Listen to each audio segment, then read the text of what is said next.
Jemaat yang Tuhan Yesus Kristus kasihi, selamat sore, Shalom. Majelis Pekerja Klasis GPM Kota Ambon menyampaikan selamat datang bagi Bapak, Ibu, Saudara-saudari, anak-anak di kebaktian ini, khusus bagi yang baru pertama kali hadir di Gereja Maranatha. Kami menyambut kehadiran Bapak, Ibu, Saudara-saudari, anak-anak dengan sukacita. Kami mengucapkan terima kasih kepada jemaat atas seluruh perhatian serta topangan untuk pelayanan dan kesaksian di Gereja Maranatha. Kami juga mengucapkan selamat bagi jemaat yang menikmati sukacita, HUT kelahiran, HUT pernikahan, dan kebahagiaan lainnya di sepanjang minggu ini. Doa kami, Tuhan Yesus senantiasa memberkati. Selanjutnya kami mohon perhatian jemaat untuk informasi pelayanan sebagai berikut. 1. Kebaktian anak remaja Klasis Kota Ambon akan dilaksanakan pada hari Minggu 29 September 2024 pukul 13.00 di Gereja Maranatha. Mohon kehadiran anak SMTPI jenjang tangguh dan remaja dalam kebaktian dimaksud. 2. Kebaktian Minggu 29 September 2024 pukul 09.00 dan pukul 18.00 merupakan kebaktian perhaliran dalam rangka perjamuan kudus oikumene Minggu 6 Oktober 2024 mendatang. 3. Penerimaan kolekta Minggu 15 September 2024 pukul 09.00 sebesar Rp16.060.000, syukur sebesar Rp2.588.000, persepuluhan sebesar Rp2.230.000 dan sarana fisik sebesar Rp597.000. 4. Penerimaan kolekta Minggu 15 September 2024 pukul 18.00 sebesar Rp9.635.000, syukur sebesar Rp1.054.000, persepuluhan sebesar Rp475.000 dan sarana fisik sebesar Rp779.000. Kebaktian Minggu 22 September 2024 saat ini dilayani oleh Pendeta Steph Gaspers. Majelis jemaat yang bertugas adalah Majelis Jemaat GPM Kategorial Polri Bukit Kasih dan Jemaat GPM Peniel. Bacaan Alkitab hari ini pertama Tawari 23 ayat 1 sampai dengan 32. Yang mengisi pujian dalam kebaktian ini adalah Nona Echa Pereira dan Bapak Roni Sahetapi. Lagu proses masuk para pelayan, nyanyian Doa Sabat Lama nomor 118 ayat 1 dan 2. Lagu untuk jabat tangan, nyanyian Doa Sabat Lama nomor 129. Jemaat setelah kebaktian akan dilakukan jabat tangan dengan para pelayan di pintu keluar. Karena itu mohon jemaat menunggu para pelayan mengambil posisi di pintu keluar, baru jemaat menyusul. Demikian warta jemaat pekerja Klasis GPM Kota Ambon atas perhatiannya. Kami ucapkan terima kasih, selamat memaknai persekutuan dengan Tuhan dan sesama di kebaktian ini. Tuhan Yesus memberkati. Shalom. Ambon 22 September 2024, Majelis Pekerja Klasis GPM Kota Ambon, Ketua Pendeta R.A. Rikumahu MTH, Sekretaris Pendeta M. Takaria MSI. Jemaat yang diberkati Tuhan, setelah lonceng 3 dibunyikan, jemaat berdiri dan kita menyanyikan lagu Doa Sabat Lama nomor 118 ayat 1 dan 3.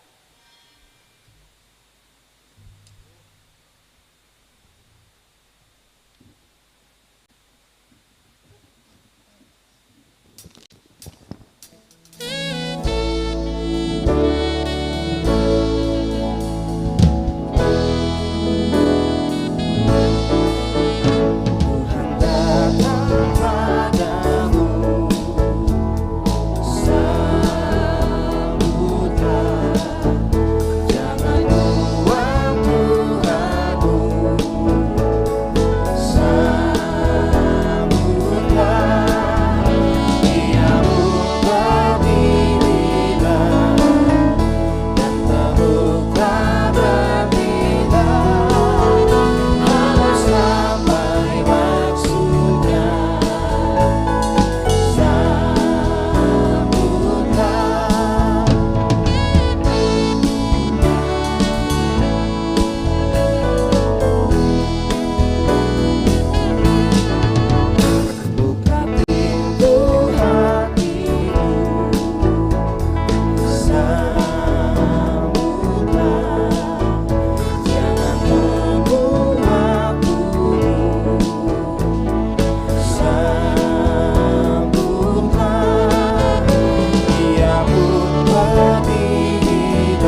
Selamat sore Bapak Saudara sekalian, mari kita mulai ketumpung kebaktian di saat ini.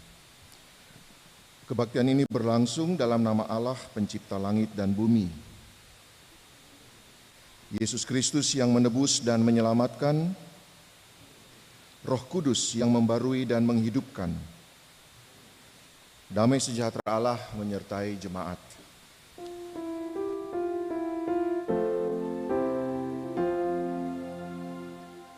Kasih karunia Tuhan Yesus Kristus menyertai kamu. Amin.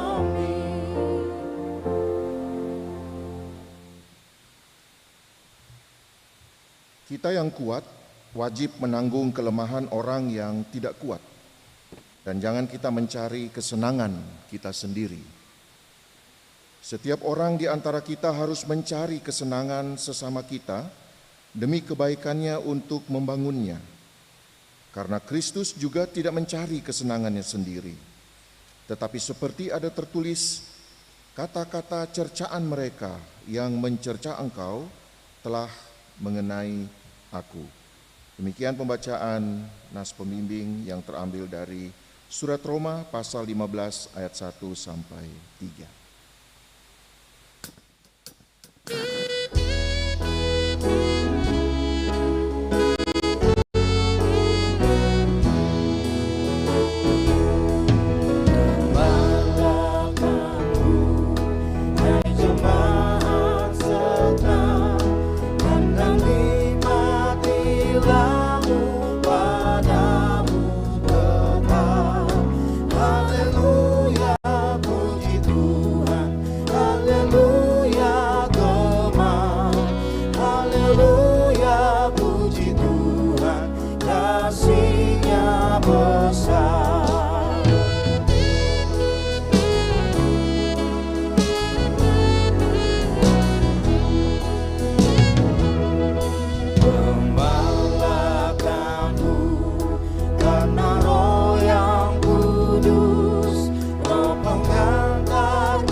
Jemaat, marilah kita merendahkan diri di hadapan Tuhan dan mengaku dosa kita kepadanya.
Ya Tuhan Allah kami, di tengah kenyataan hidup ini, kami mengaku bahwa kami sering tidak setia kepadamu.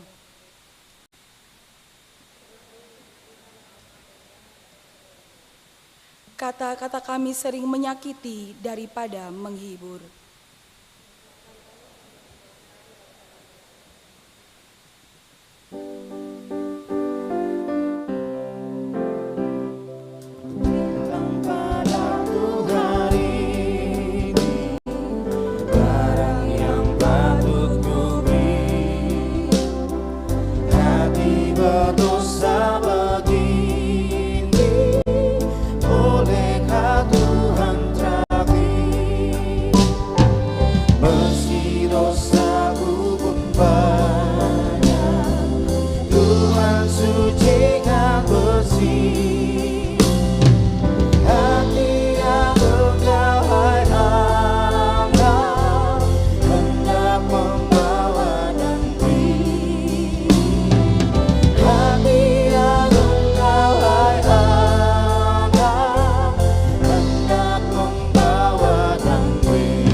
Kami pun sering merusak daripada memelihara lingkungan hidup kami. Ampunilah kesalahan dan dosa kami, baharuilah roh dan batin kami, agar pikiran, perkataan, dan perbuatan kami semakin bermakna bagi seluruh ciptaan. Amin.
Berita anugerah pengampunan dosa, jemaat kekasih Tuhan, bagi setiap orang yang telah mengaku dosanya, dengarlah berita pengampunan dari Allah.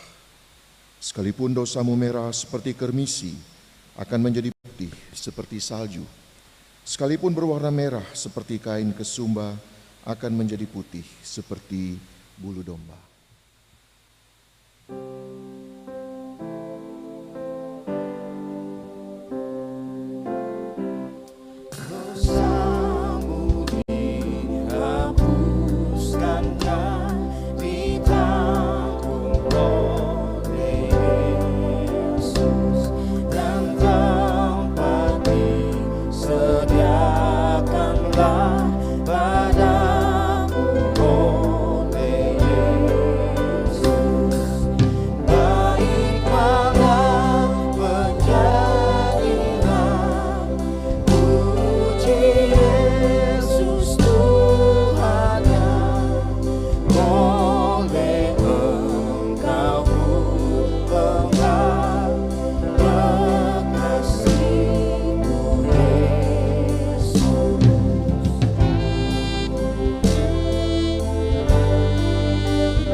dengarlah petunjuk hidup baru.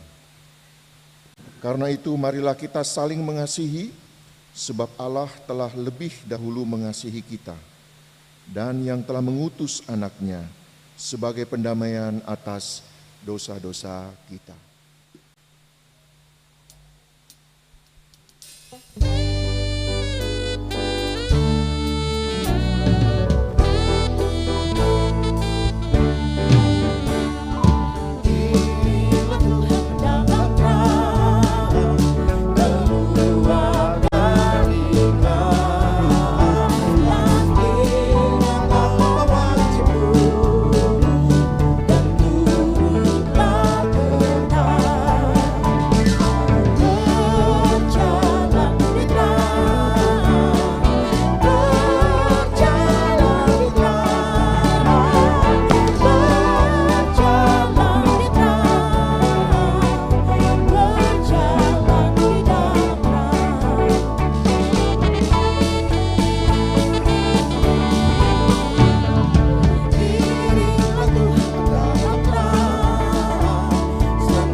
Jemaat, tiba saatnya kita akan mendengarkan firman Tuhan yang terambil dari Kitab Perjanjian Lama, 1 Tawari 23 ayat 1 sampai 32. 1 Tawari 23 ayat 1 sampai 32. Kita akan berdoa dengan melakukan Kidung Jemaat nomor 56.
Jemaat, kita akan membaca secara berbalasan. Kita membacakan ayat yang ganjil, Bapak Ibu Jemaat membacakan ayat yang genap. Di bawah perikop, orang Lewi dibagi dan diberi tugas.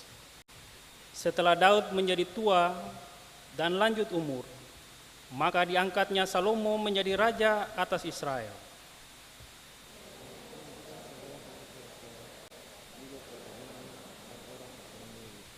Lalu dihitunglah orang-orang Lewi yang berumur 30 tahun ke atas, dan jumlah orang-orang mereka dihitung satu demi satu, ada 38.000 orang.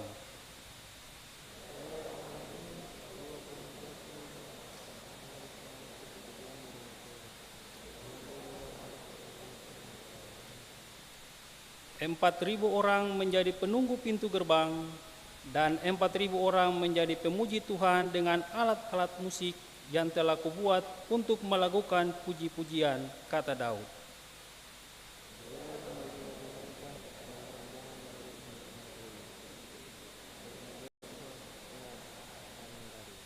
Termasuk orang Gerson ialah Ladan dan Simei.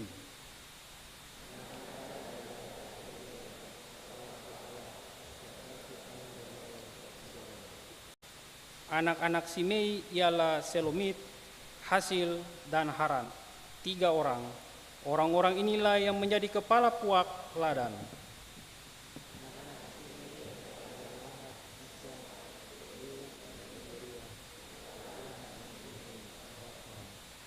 Yahat ialah kepala dan sisa orang kedua, tetapi Yeus dan Beria tidak mempunyai banyak anak, maka mereka merupakan hanya satu puak dengan satu jabatan.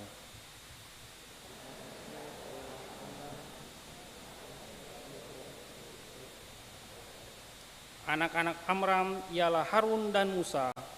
Harun ditunjuk untuk mengurus apa yang Maha Kudus, dia dan keturunannya sampai selama-lamanya, untuk membakar korban di hadapan Tuhan, untuk melayani Dia, dan untuk memberi berkat demi namanya sampai selama-lamanya.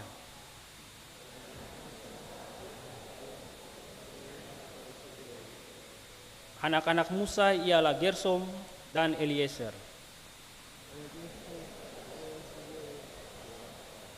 Anak Eliezer ialah Rehabia, seorang kepala. Eliezer tidak mempunyai anak-anak lain, tetapi anak-anak Rehabia luar biasa banyaknya.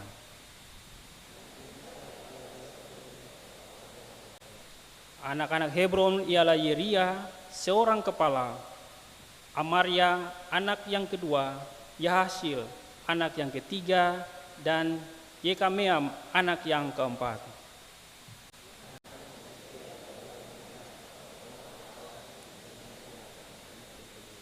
Anak-anak Merari ialah Mahlil dan Musi. Anak-anak Mahli ialah Eliasar dan Kis.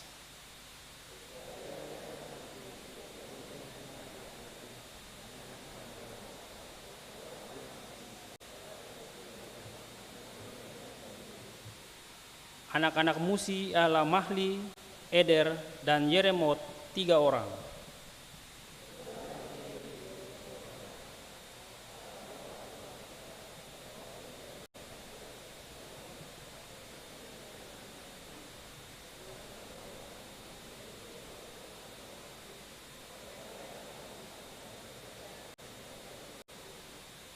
Sebab Daud telah berkata, Tuhan Allah Israel telah mengaruniakan keamanan kepada umatnya, dan ia diam di Yerusalem sampai selama-lamanya.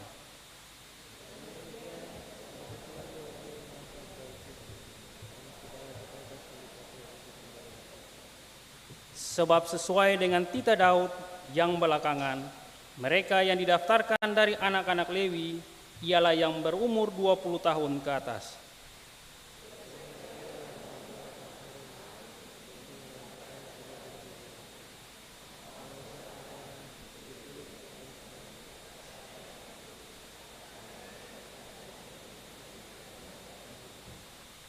Juga mereka harus menyediakan sajian dan tepung yang terbaik untuk korban sajian, roti tipis yang tidak beragi, apa yang dipanggang di atas panggangan, apa yang teraduk, dan segala sukatan dan ukuran.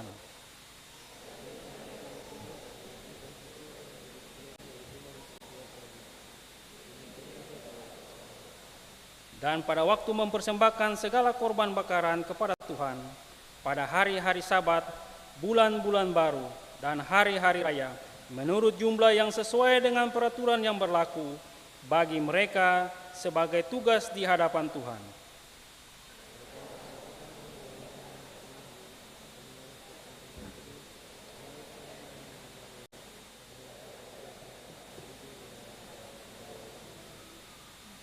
Demikianlah firman Tuhan.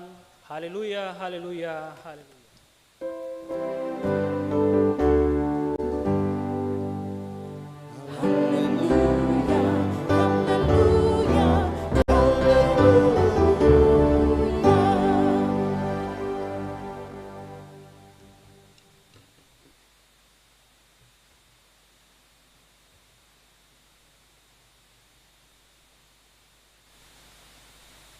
Selamat sore ini amal saudara jemaat sekalian. Selamat sore. Apa kabar? Baik, puji Tuhan. Jemaat yang terkasih, beta percaya bahwa perjalanan ketong selama satu usbu yang telah berlalu adalah perjalanan iman bersama-sama dengan Tuhan. Mengapa beta sebutin itu sebagai perjalanan iman? Sebab ketong punya kehadiran di dalam rumah gereja Maranatha pada saat ini bukan semata-mata karena ketong mau beribadah atau karena ketong sing ada bikin apa-apa di rumah lalu ketong mau beribadah. Tapi kehadiran dan keberadaan ketong pada sore hari ini sebenarnya adalah panggilan Allah di dalam ketong pun hidup. Untuk apa? Satu, untuk ketong melihat bagaimanakah kasih Tuhan, berkat-berkat Tuhan di sepanjang hari dalam usbu yang telah ketong lewati. Beta percaya bahwa ketong semua punya banyak cerita tentang bagaimana Tuhan bekerja di dalam ketong pun hidup. Baik yang nyata maupun juga di dalam rahasia-rahasia yang baru nanti ketong bisa pahami. Demikian pula, ketong ada di tempat ini bukan sekedar untuk melihat apa yang antua su bikin dalam ketong pun hidup sepanjang satu usbu yang telah berlalu. Tapi ketong juga mau lihat bahwa kalau Tuhan su jaga ketong, Tuhan su pelihara ketong, Tuhan su rawat ketong, Tuhan su kasih ketong kekuatan dan kesehatan, maka usbu yang baru juga akan dipenuhi oleh pengharapan bahwa perjalanan ketong di usbu yang baru atau di minggu yang baru adalah perjalanan yang menyambut berkat-berkat Tuhan. Dan tanggal itulah maka ketong ada di sini untuk menentukan bahwa segala sesuatu yang ketong telah lewati dan ketong jalani menjadi fondasi, menjadi dasar for ketong melihat seluruh persiapan ketong menjelang usbu yang baru ini dengan satu keyakinan bahwa ketong tetap akan baik-baik saja sepanjang usbu yang akan ketong jalani ke depan. Kata baik-baik saja mau mengatakan bahwa bukan berarti ketong saya ada masalah. Bukan berarti ketong saya ada pergumulan. Bukan berarti ketong saya menghadapi tantangan. Tapi kata baik-baik saja dalam fondasi iman Kristen mau menyatakan bahwa hidup ketong sampai oras ini adalah bukti nyata betapa kasih Tuhan tidak pernah surut dalam ketong pun kehidupan, dalam ketong pun kerja, dalam ketong pun rumah tangga, dalam ketong pun keluarga, dalam ketong pun karir, dalam ketong punya profesi masing-masing. Dan tanggal itu ketong bersuka cita menyambut apa yang telah Tuhan buat, sekaligus ketong bersiap bahwa kalau ada tantangan dan masalah yang akan ketong hadapi di usbu yang baru, itu adalah bagian dari cara Tuhan memperlihatkan betapa indah dan luar biasa hidup ini. Sehingga bukan hanya soal keberhasilan yang ketong dapatkan, tapi ketong juga mendapatkan kesempatan untuk merasakan kegagalan-kegagalan. Bukan hanya kebahagiaan yang ketong rasakan, tapi Tuhan juga beri kesempatan kepada ketong merasakan sakitnya patah hati, sakitnya dikecewakan. Bukan hanya soal bagaimana ketong menikmati sukacita, tetapi ketong juga diberikan kesempatan untuk merasakan bahwa ketong pun hidup juga akan merasakan kepedihan dalam duka cita yang ketong alami bersama-sama.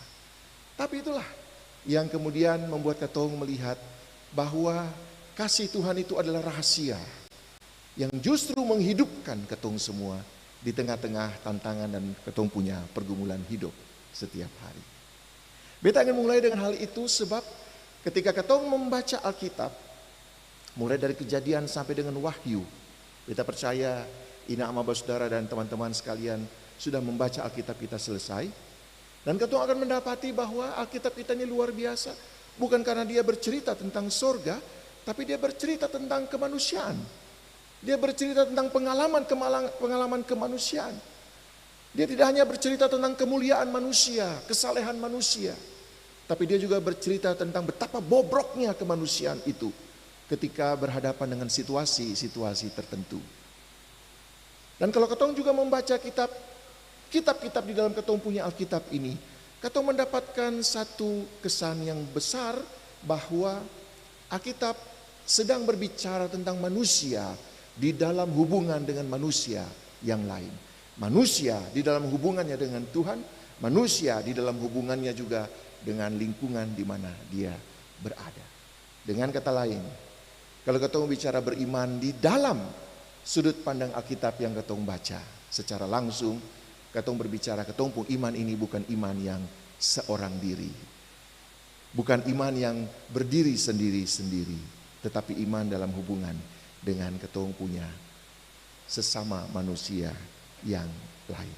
Dan tagal itu di dalam perjanjian lama dan perjanjian baru, ketong bisa lihat bahwa iman yang berada bersama-sama dengan orang lain tersebut membutuhkan saling pengertian, membutuhkan saling interaksi satu dengan yang lain, dan juga membutuhkan satu kesepakatan untuk hidup bersama.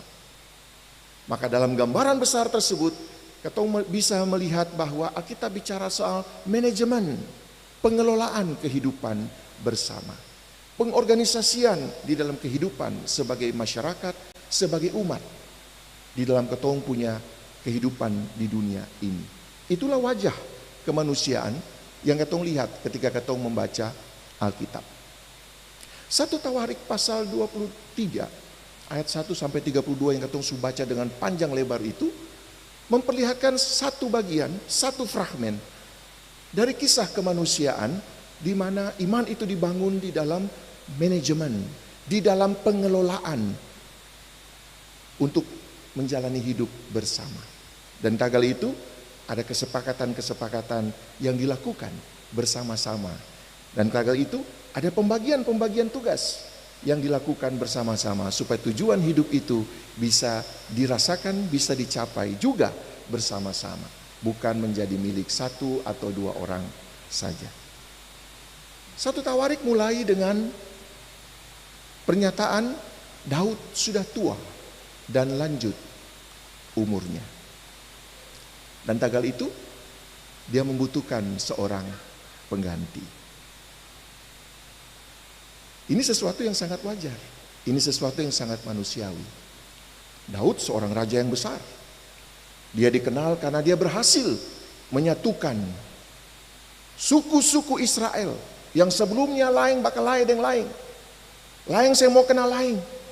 Tapi Daud berhasil menyatukan suku-suku Israel itu menjadi satu kerajaan besar yang disebut sebagai Israel Raya.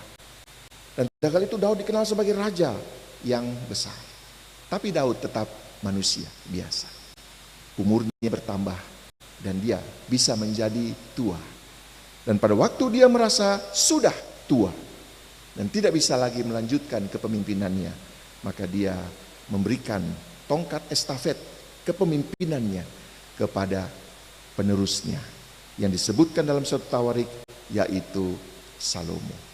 Maka bagian pertama dari kitab 1 Tawarik yang baru saja ketong baca, ketong bicara tentang bagaimanakah seseorang mencapai batas di dalam segala kekuasaan, mencapai batas di dalam segala kejayaannya, dan dia harus merelakan bahwa di batas itu dia harus mundur dan memberikan kesempatan kepada generasi yang lebih muda untuk melanjutkan kepemimpinannya. Pelajaran ini memberikan catatan kepada ketong semua bahwa suksesi kepemimpinan itu adalah hal yang biasa, tidak perlu terlalu dihebohkan. Yang perlu ketong lihat adalah bagaimanakah mekanisme, bagaimanakah tata cara di dalam pergantian kepemimpinan itu dilakukan. Hari-hari ini ketong sedang berada di dalam satu masa-masa persiapan untuk juga masuki satu tahapan pergantian, peralihan kepemimpinan melalui pemilihan kepala-kepala daerah, dan juga pada waktunya nanti kita akan memasuki satu fase di mana kita akan mempunyai kepemimpinan nasional yang baru. Itu sesuatu yang biasa. Alkitab sudah berbicara tentang hal itu. Tetapi ada hal yang penting untuk ketong ingat bersama-sama di dalam kitab 1 Tawarik ini, yaitu suksesi kepemimpinan itu dia bukanlah satu peristiwa tiba saat, tiba akal. Diperlukan satu persiapan-persiapan yang cukup matang. Untuk apa? Untuk memastikan bahwa Pemimpin yang baru adalah pemimpin yang memiliki kualitas, adalah pemimpin yang mampu untuk mengelola segala perbedaan dan segala kepentingan yang hidup di dalam masyarakat yang dia pimpin. Adakah itu? Mari kita melihat pada bagian yang kedua dari kitab 1 Tawarik ini. Pada bagian yang kedua dari kitab 1 Tawarik ini, setelah berbicara tentang suksesi kepemimpinan, maka hal yang kedua yang akan kita lihat adalah bagaimanakah Daud mendata kekuatan yang dimiliki oleh orang-orang Israel, termasuk di dalamnya dia memasukkan suku Lewi. Ini suku Lewi ini suku yang khas, karena di dalam pembagian tugas-tugas sosial, politik, ekonomi dan sebagainya, suku ini dia tidak masuk di dalam pembagian tugas tersebut. Karena suku Lewi dikhususkan untuk menangani peribadahan di bait suci. Tetapi di bagian 1 Tawarik ini, Daud justru memasukkan suku Lewi sebagai bagian dari pola pembagian tugas, pola pembagian peran di dalam mengelola masyarakat. Maka kita bisa melihat di dalam 1 Tawarik bahwa sebenarnya kehidupan rohani dan kehidupan yang bukan rohani tidak bisa kita pisahkan secara tegas. Tidak ada satu garis pembatas yang bisa menegaskan bahwa ada perbedaan, bahwa ini adalah wilayah-wilayah rohani dan yang ini adalah wilayah-wilayah yang bukan rohani. Memang di dalam Perjanjian Lama tidak ada pembagian-pembagian semacam itu. Spiritualitas kehidupan beriman umat Israel itu bukan dibangun di bait suci dengan ibadah-ibadah dan pemberian korban-korban bakaran saja. Tapi spiritualitas kehidupan beriman dari orang-orang Israel, dan itu yang dipahami sebagai kesatuan yang utuh dari kehidupan beriman, justru juga merupakan perpaduan dari kehidupan rohani dan juga panggilan-panggilan untuk melaksanakan tugas-tugas di luar bait suci, di pemerintahan, di militer, di ekonomi, ataupun juga di dalam kerja-kerja kebudayaan. Semua itu menjadi bagian yang utuh di dalam pemahaman mengenai spiritualitas. Dan 1 Tawarik memberikan pelajaran itu. Apa yang dilakukan oleh Raja Daud? Yang pertama, dia mendata. Dan kita bisa melihat di situ angka-angka. Ada data-data kuantitatif yang diperlihatkan. Bisa lihat di situ 38.000 orang usia laki-laki 30 tahun ke atas. Dan 24.000 orang sebagai pengawas, 4.000 orang sebagai penyanyi, 4.000 orang sebagai penjaga gerbang, dan pengatur hakim 6.000 orang. Ini menarik. Sebab apa? Sebab Alkitab berbicara untuk memahami potensi diri kita, bukan cuma soal kualitas. Untuk memahami potensi kita sebagai satu jemaat, sebagai satu umat, kita juga perlu data-data kuantitatif. Kenapa ini menjadi penting, inama saudara sekalian? Apalagi di dalam perhelatan demokrasi yang terjadi di Indonesia pada saat ini. Ada orang-orang yang sedang mengering pemahaman demokrasi kita menjadi demokrasi yang proporsional. Karena itu mereka bicara tentang mayoritas dan minoritas. Padahal 17 Agustus 1945 kita tidak bicara soal demokrasi proporsional. Kita berbicara tentang demokrasi yang substantif, di mana setiap warga negara berdiri setara di hadapan hukum dan tidak ada yang mendasarkan kepentingannya, keuntungannya berdasarkan prinsip-prinsip mayoritas dan minoritas. Itu di luar dari agenda keindonesiaan yang kita sepakati bersama-sama sejak tahun 1945.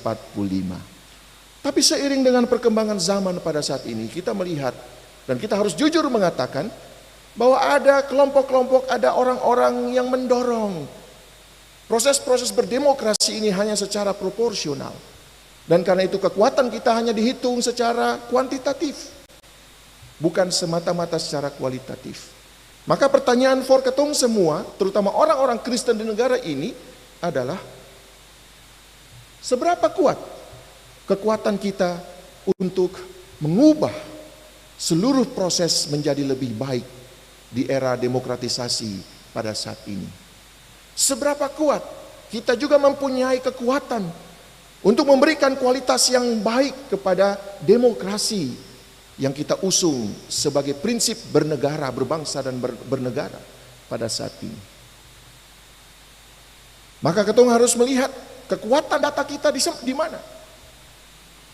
Dan itu sebabnya maka kitab 1 Tawarik ini memberikan kepada kita inspirasi untuk melihat bahwa perhitungan-perhitungan di dalam setiap gerak penataan kemasyarakatan itu menjadi bagian yang penting di dalam pertimbangan-pertimbangan kita sebagai orang-orang yang hidup di satu negara.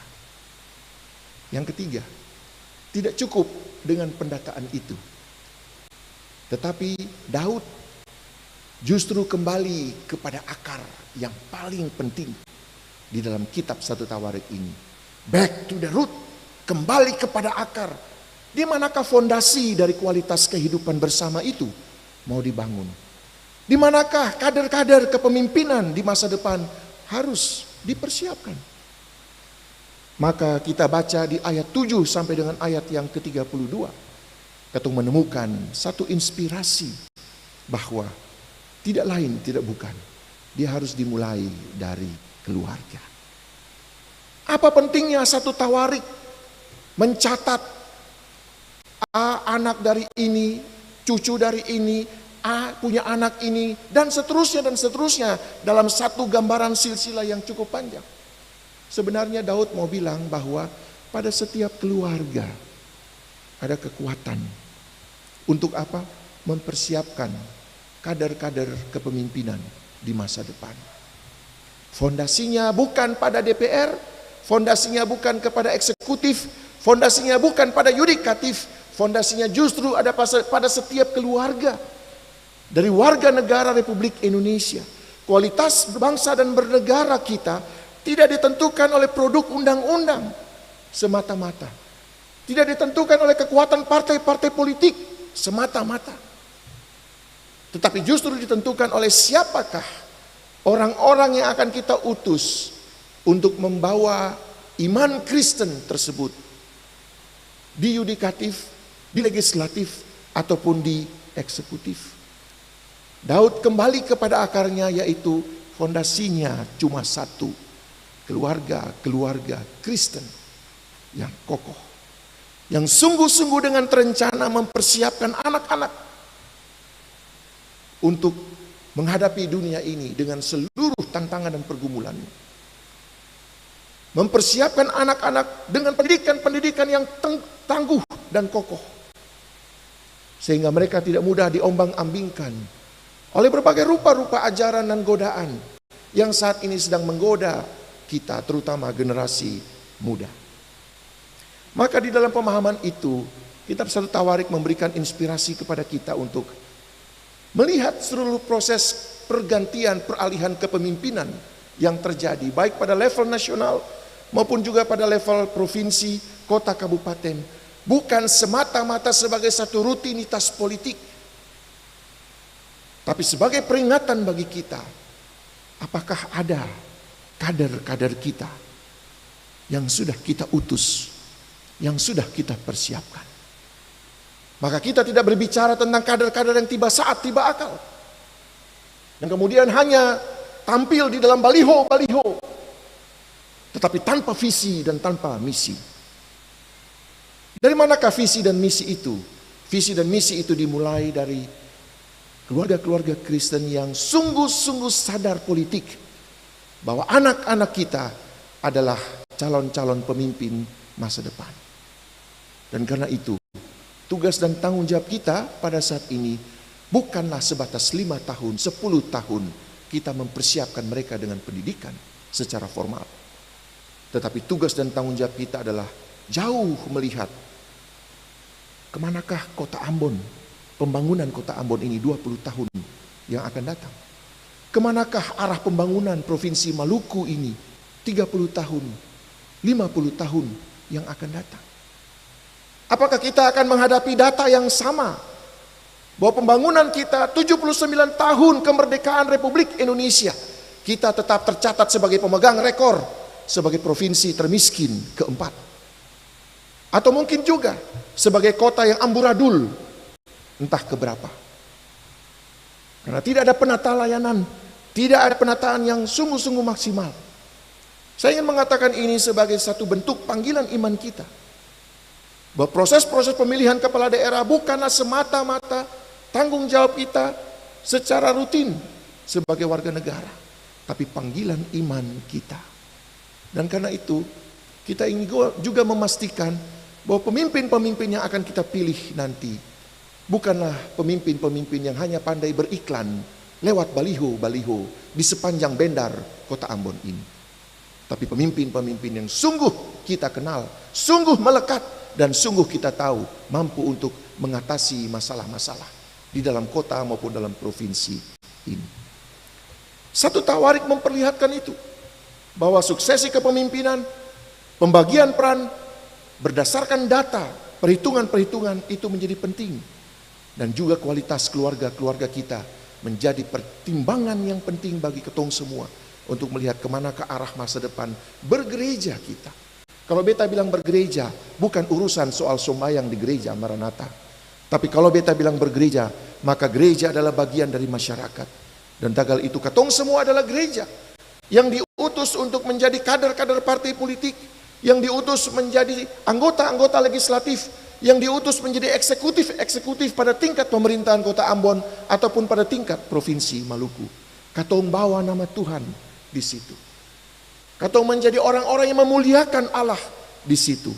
Sebab wilayah itu bukanlah wilayah di luar spiritualitas kita.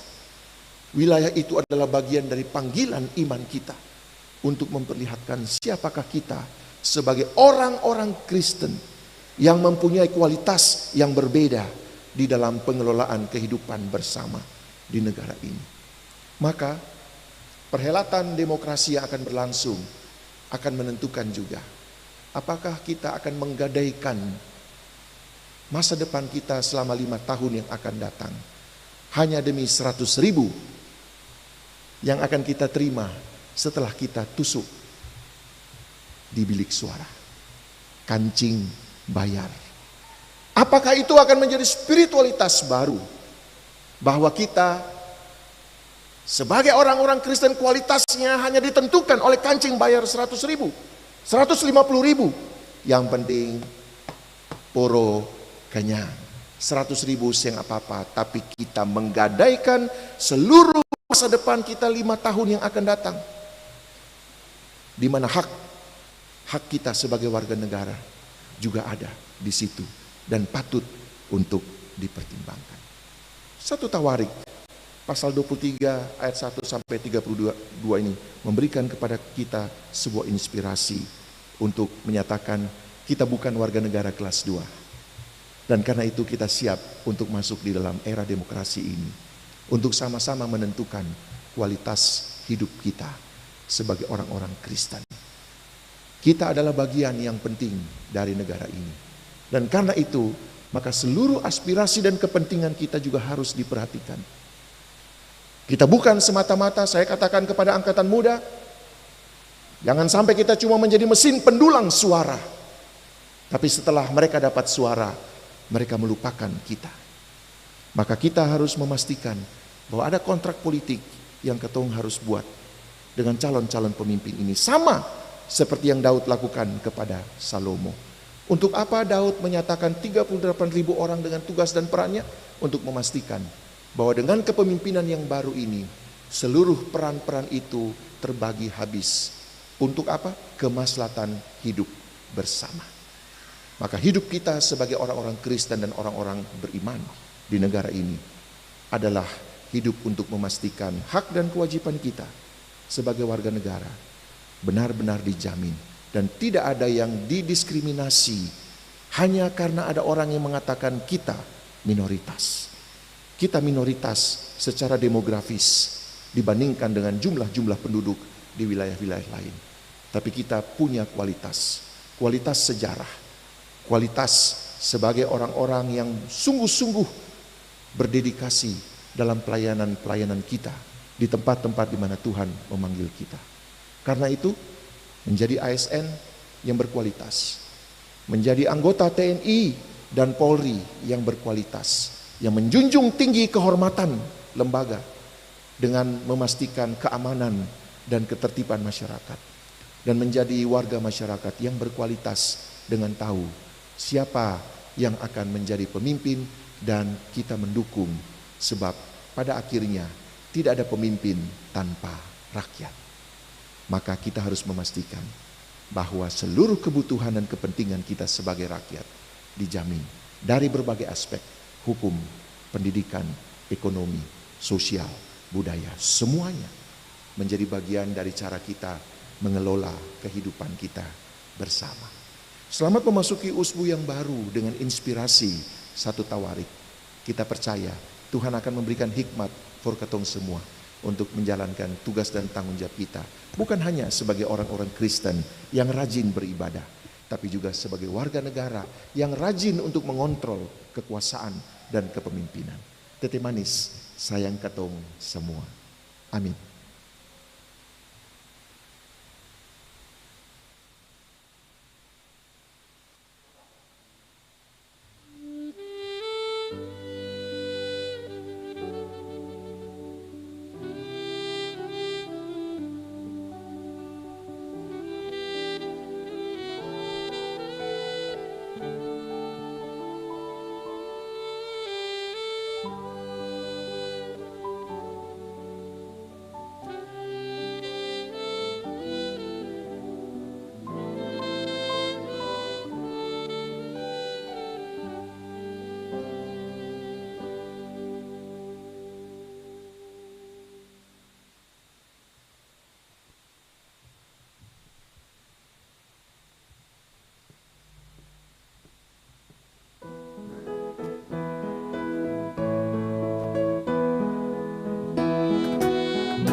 Kita undang ketong semua untuk berdiri.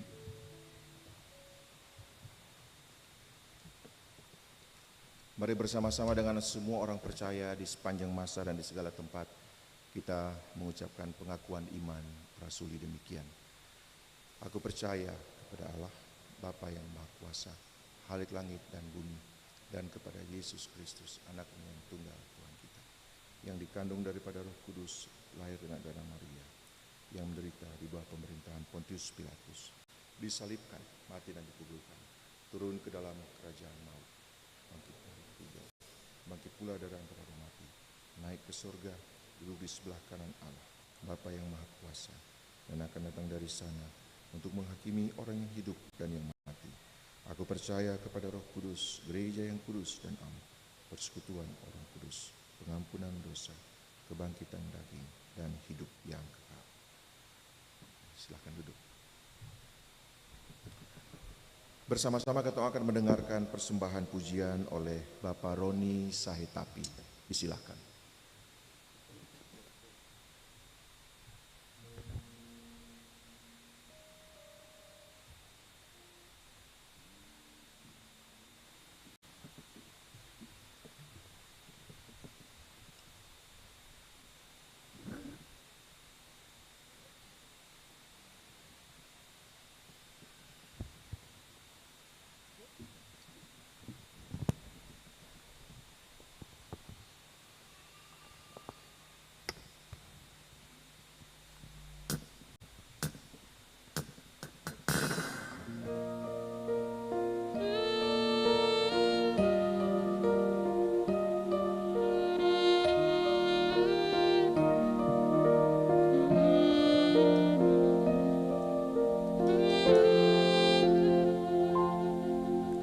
Lihatlah, Tuhan sedang genapi firman-Nya. Dunia ini tak berdaya, bencana di mana-mana.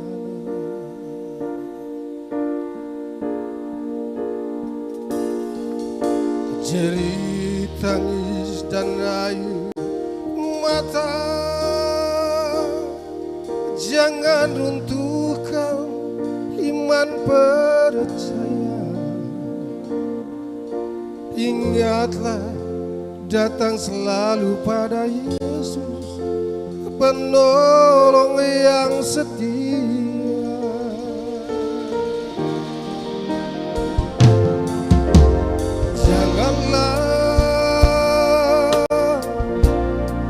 Engkau khawatir akan hidupmu, serahkan saja pada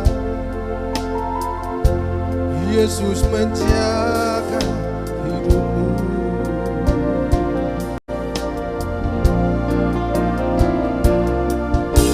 Biar badai topan mendera,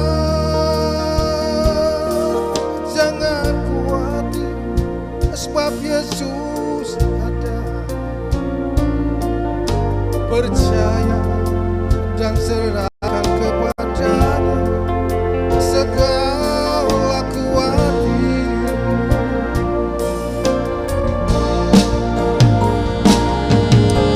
Yakinlah Yesus selalu menjaga. Yakinlah Yesus selalu menolong. Jangan kau cari pertolongan dunia, semua tak berdaya.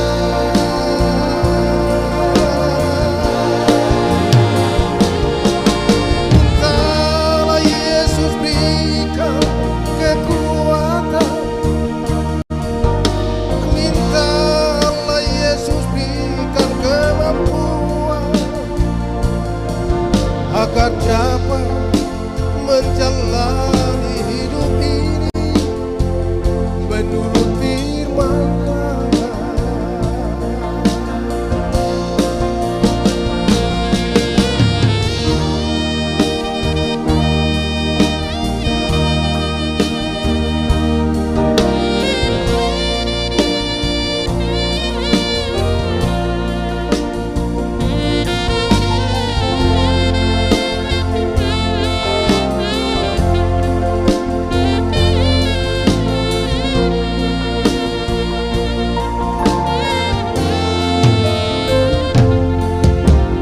Janganlah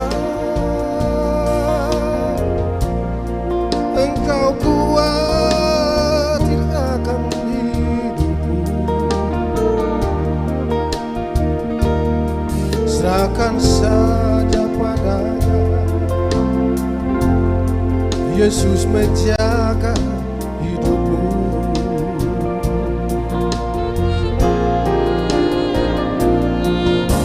Biar badai topan menderang,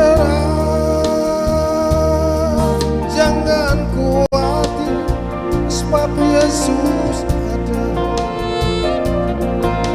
Percaya dan serahkan kepadanya segala kuatirmu.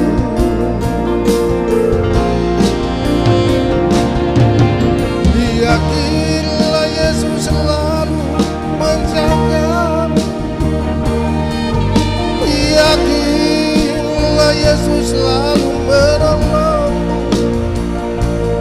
Jangan kau cari pertolongan dunia, semua tak berdaya.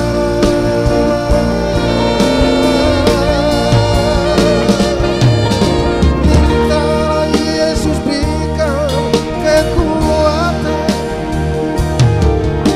Mintalah Yesus berikan kemampuan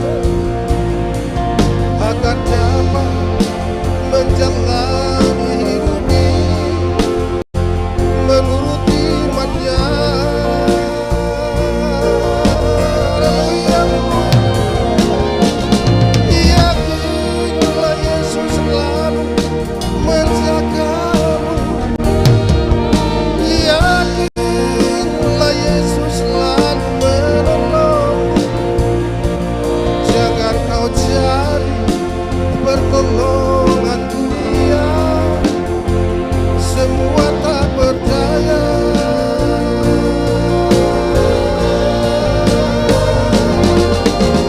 Mintalah Yesus berikan kekuatan. Mintalah Yesus berikan kemampuan agar dapat menjalani hidup ini menurut firman-Nya.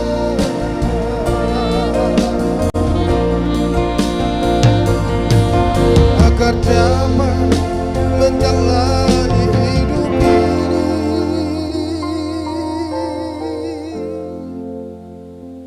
menurut firman-Nya.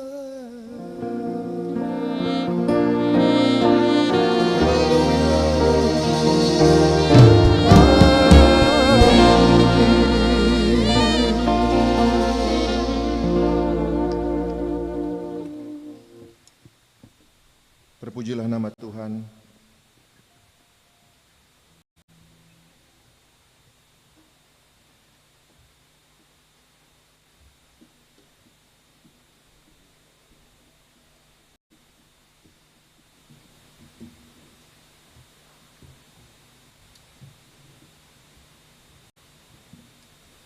Jemaat yang diberkati Tuhan Yesus, Tuhan telah menganugerahkan berkat dalam hidup kita.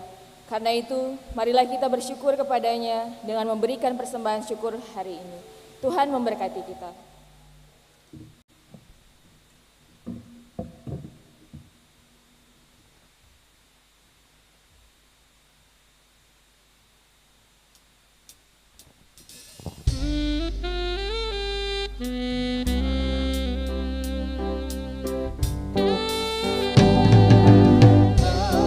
Kau cari dan tahu, ku mata Almasih.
Jemaat, mari kita berdoa. Semua yang kami terima asalnya daripada-Mu ya Allah. Semua yang kami harapkan berasal dari kasih-Mu ya Kristus. Mampukanlah kami hidup untuk mengalirkan kasih dan berkat bagi seluruh ciptaan-Mu. Amin.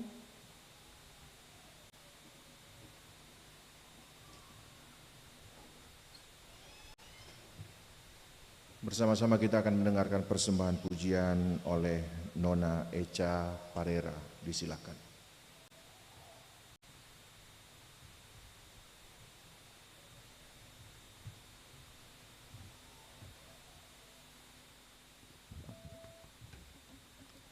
Selamat malam saudara jemaat semua, shalom. Kiranya pujian di saat ini dapat menjadi berkat dan kekuatan bagi kita semua.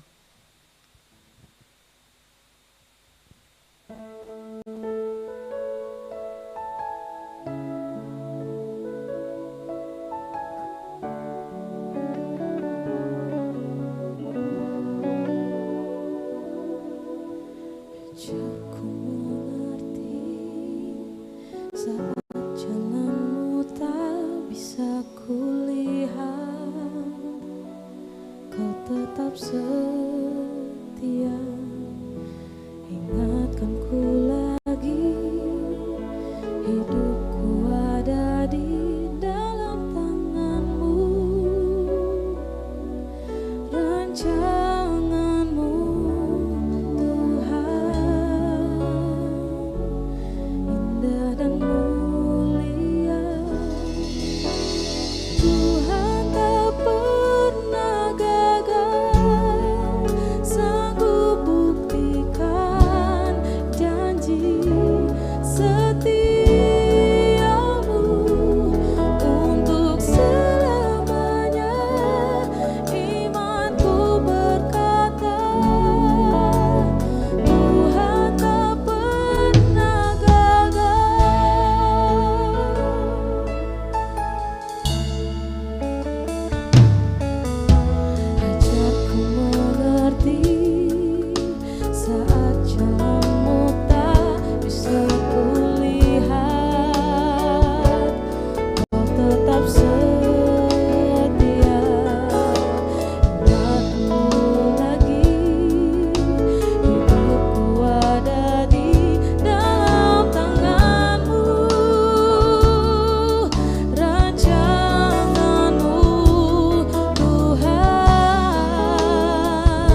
Pujilah nama Tuhan.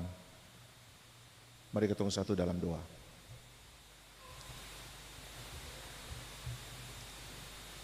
Untuk setiap berkat yang kami nikmati dan kami alami waktu demi waktu dalam hidup kami ya Tuhan, kami bersyukur. Kami tidak mampu untuk menghitung satu demi satu. Ada yang tersembunyi, tetapi juga ada yang secara langsung dapat kami rasakan. Betapa kasih dan sayang Tuhan menyertai setiap langkah kehidupan kami, memberikan kepada kami kesempatan untuk mengalami berbagai peristiwa dalam hidup kami yang menandai bahwa hidup kami sungguh-sungguh bermakna di hadapan Tuhan. Kami bersyukur untuk perjalanan kami sepanjang usbu yang telah berlalu.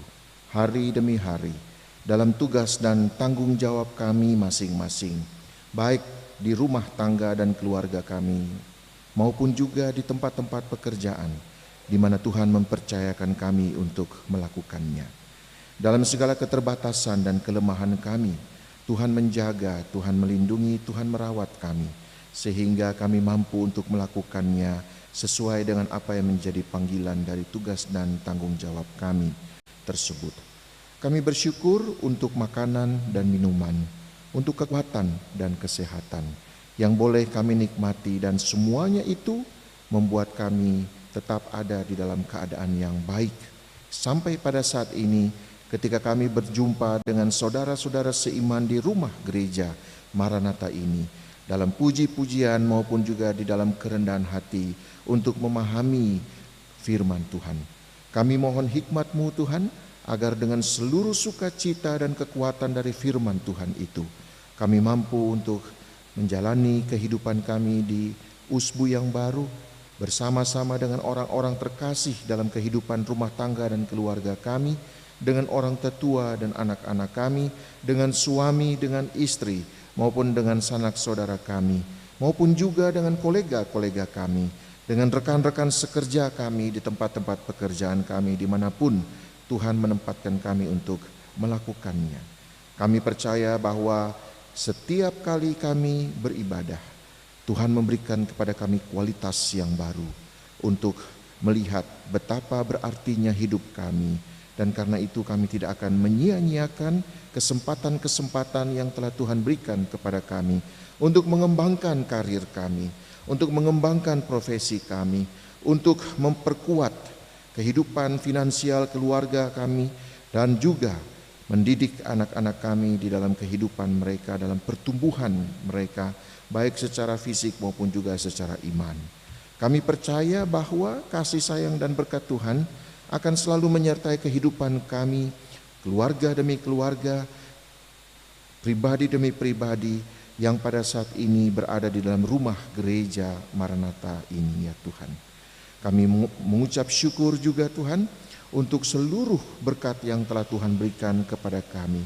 Ada yang tidak kami sadari, ada yang baru kami sadari kemudian.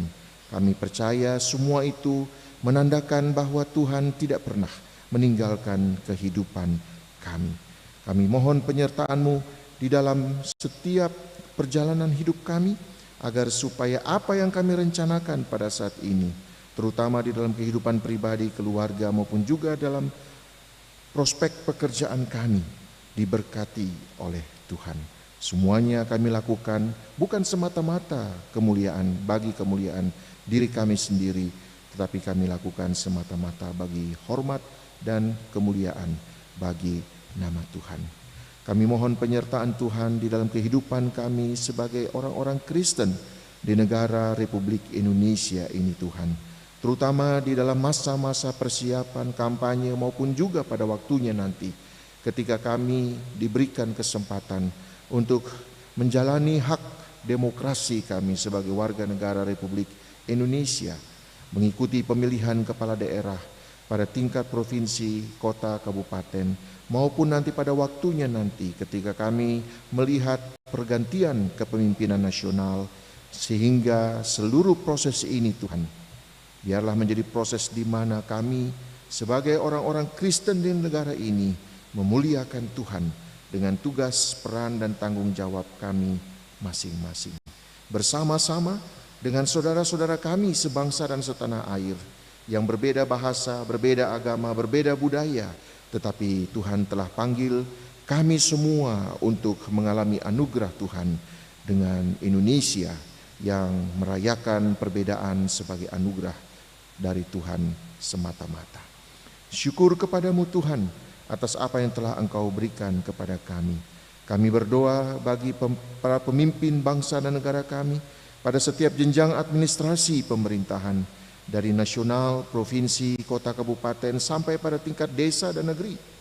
Tuhan beri hikmat kepada para pemimpin bangsa dan negara kami ini, agar supaya mereka melihat setiap tugas dan tanggung jawab melalui jabatan yang mereka emban. Itu bukanlah kesempatan untuk memperkaya diri sendiri, tetapi adalah kesempatan untuk menyatakan hikmat Allah melalui pelayanan kesejahteraan terhadap seluruh lapisan masyarakat. Kami mohon Tuhan menyertai para pemimpin bangsa negara kami ini, agar dalam seluruh persiapan untuk peralihan kepemimpinan nasional pada waktunya nanti, maupun juga proses-proses pemilihan kepala daerah pada setiap jenjang, Tuhan menyertai agar supaya segala sesuatunya boleh dipersiapkan dengan segala baik dan berjalan dengan tertib dan aman. Dan Tuhan berdayakan juga saudara-saudara kami yang bertugas sebagai anggota TNI, anggota Kepolisian Republik Indonesia, agar mereka sungguh-sungguh bekerja dengan penuh rasa takut dan hormat kepada Tuhan. Dan karena itu mereka bekerja untuk melayani kepentingan masyarakat seluruh rakyat Indonesia. Kami berdoa Tuhan bagi Gereja Protestan Maluku dalam seluruh gerak pelayanannya, 772 jemaat, 34 klasis yang tersebar di pulau-pulau dari Maluku Barat Daya sampai di Maluku Utara, dengan berbagai tantangan pelayanan, dengan berbagai dinamika pembangunan jemaat-jemaat setempat. Tuhan memberikan hikmat agar supaya pelayanan oleh Gereja Protestan Maluku menjadi pelayanan yang dapat dirasakan bukan hanya oleh jemaat-jemaat setempat, tetapi juga oleh seluruh masyarakat yang berada di dalam wilayah pelayanan Gereja Protestan Maluku, dalam gerak bersama untuk membangun kehidupan yang lebih baik sebagai agama-agama maupun juga dengan berbagai denominasi yang berada di kota Ambon ataupun juga di seluruh wilayah pelayanan Maluku. Tuhan memberkati agar kami tidak hanya meributkan hal-hal yang bersifat doktrinal, tapi kami juga benar-benar melihat untuk apa Tuhan menempat kami dalam perbedaan-perbedaan itu di tengah-tengah kehidupan berbangsa dan bermasyarakat ini. Tuhan, kami bersyukur atas seluruh karya yang telah Tuhan nyatakan dalam kehidupan kami. Kami mohon Tuhan menjawab doa dan pergumulan kami, bukan karena kehendak kami, tetapi seturut dengan kasih sayang dan kehendak Tuhan saja. Ini doa kami Tuhan, yang kami naikkan hanya di dalam nama Tuhan Yesus Kristus, yang telah mengajar kami berdoa bersama-sama demikian. Bapa kami yang di sorga, dikuduskanlah namamu, datanglah kerajaanmu, jadilah kehendakmu di bumi seperti di sorga. Berilah kami pada hari ini makanan kami yang secukupnya, dan ampunilah kami akan kesalahan kami, seperti kami juga mengampuni orang yang bersalah kepada kami. Dan jangan membawa kami ke dalam pencobaan, tetapi lepaskan kami daripada yang jahat. Karena Engkau yang punya kerajaan dan kuasa dan kemuliaan sampai selama-lamanya. Amin. Mari kita semua berdiri. Marilah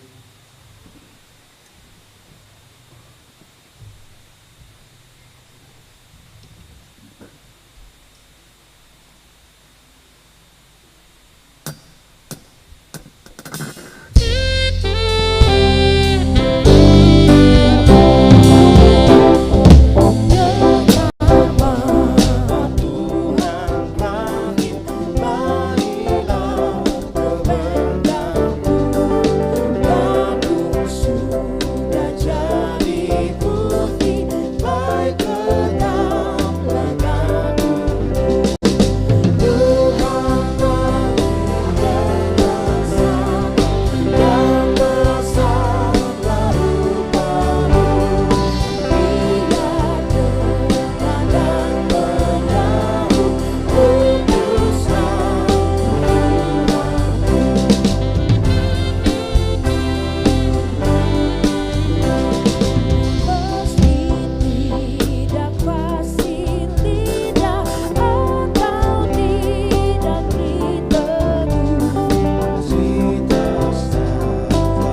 saudara-saudaraku, pergilah dengan sukacita dan berkaryalah demi kemuliaan nama Tuhan.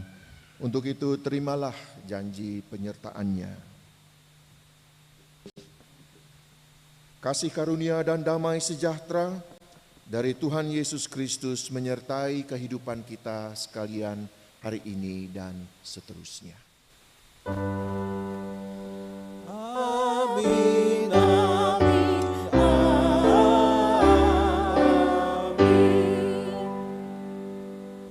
Amin. Silakan kita duduk, kita masuk dalam saat teduh pribadi.